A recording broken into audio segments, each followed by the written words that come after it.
The second set of examples addresses a variety of markets. So in the first one, we're looking at the market for orange juice.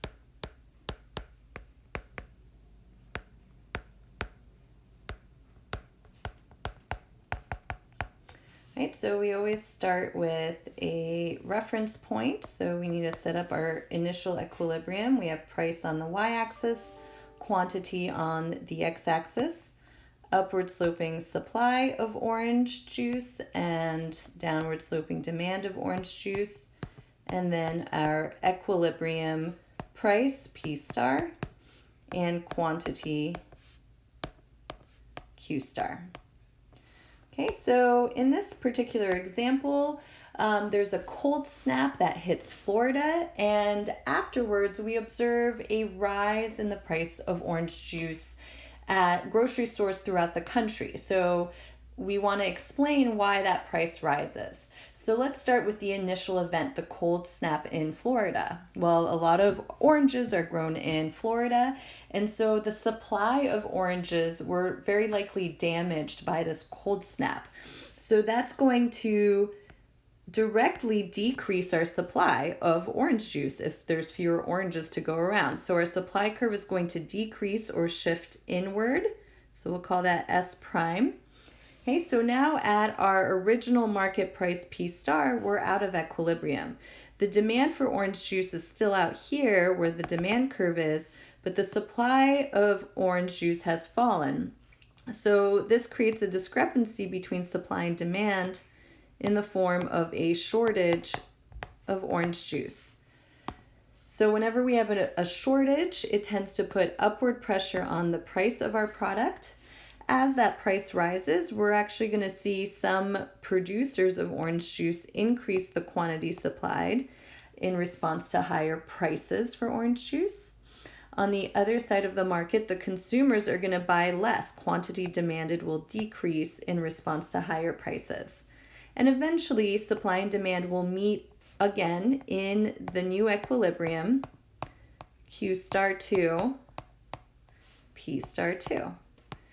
Once the price has risen to P star 2, there will be no more market pressure for it to keep rising because there will no longer be a shortage.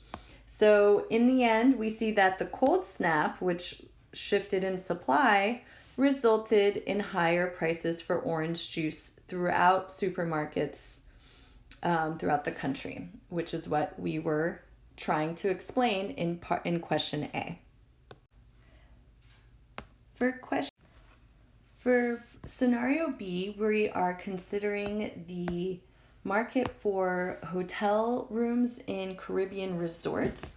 So for this example, we have that the weather turns warm in New England every summer, and at the same time, we see the price of hotel rooms in Caribbean resorts plummet. So let's start by drawing our simple market model of quantity on the x-axis and price on the y-axis for hotel rooms. So it's important to keep clear what market we're talking about. So let's write it here at the top.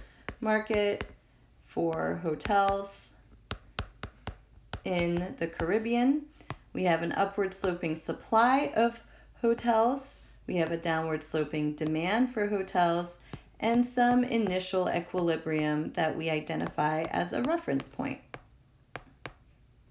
Q star and P star denote the equilibrium quantity of hotel rooms in Caribbean resorts that are rented out, and P star represents the equilibrium price of those hotel rooms. So what would happen in this market that we've just drawn when the weather turns warm in New England? Well, if there's some connection between these two events, it must be that a lot of people go from New England to the Caribbean when it's cold in New England, but then they stop going once the weather turns nice and warm in New England.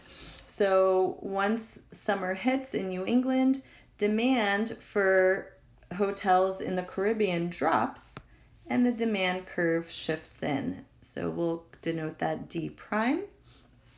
So then at the prevailing market price, P star, we have thrown the market for hotel rooms in Caribbean resorts out of equilibrium. The supply of those hotel rooms is still up here, but the demand for them has fallen. And so the discrepancy creates a surplus of hotel rooms that are not being rented out. What will the result be? Well, if there's all these unrented hotel rooms, then the hotels are going to offer discounts and the price of those hotel rooms are going to start to decrease. As a result, some consumers from New England might actually decide to go to the Caribbean, even though the weather's pretty decent in New England at the time. So we see an increase in the quantity demanded. And at the same time, some hotels won't find it worthwhile to rent out their rooms at the new lower market price. And so we'll see a decrease in the quantity supplied. Eventually, the two sides of the market will meet where supply equals demand, and we'll be at our new equilibrium Q star 2, which happens at our new lower price P star 2. And so going back to what the initial question said, it said, when the weather turns warm in New England every summer, the price of hotel rooms in Caribbean resorts plummets, right? So we've shown that relationship. The first thing that happened was that the warm weather in New England caused a drop in demand for hotels in the Caribbean. And the final result was cheaper hotel rooms in the Caribbean. The third scenario, scenario C, actually looks at two different markets that are related to each other. So it tells us when a war breaks out in the Middle East, the price of gasoline rises while the price of a used Cadillac falls. So we really need to draw two graphs here. One will be the market for gasoline, price of gasoline, quantity of gasoline, supply of gasoline, demand for gasoline, and our starting point, our equilibrium Q star, P star. And the second market will be the market for Cadillacs.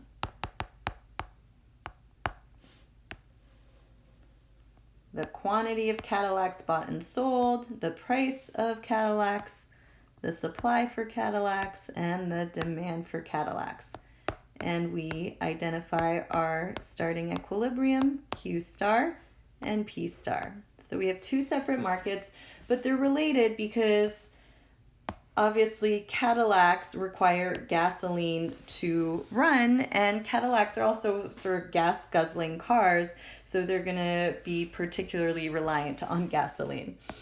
Okay, so now let's think about what's going on here.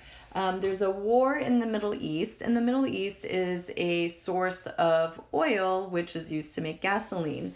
So we would expect the production side of gasoline to be affected negatively. So we would shift the supply curve in or to the left to represent that disruption to the production of gasoline. Okay, so that's going to result in a new equilibrium with less gasoline being produced and it costing more. Okay, so we see the price of gasoline is going up, and gasoline is a complement to Cadillacs. So if the price of a complementary good rises, as it's doing here, how does that affect the market for the other product? Well, not only are people going to buy less gasoline, but they might drive fewer or buy and drive fewer Cadillacs. They might shift to buying more gas-efficient cars, for instance. So we would expect to see the demand for Cadillacs to decrease. So here I draw that decrease in the demand for Cadillacs and label it D prime. And the resulting impact will be a new equilibrium, Q star 2, P star 2. In other words, people are going to buy fewer Cadillacs, and the price of a Cadillac is going to drop because of the lower desire or demand for those Cadillacs. Okay, so one more time, let's revisit the question. When a war breaks out in the Middle East, so that's going to negatively affect the supply of gasoline production. The result is a rise in the price of gasoline. And at the same time, we see the price of a Cadillac in the market for Cadillacs drop due to the relationship between these two markets.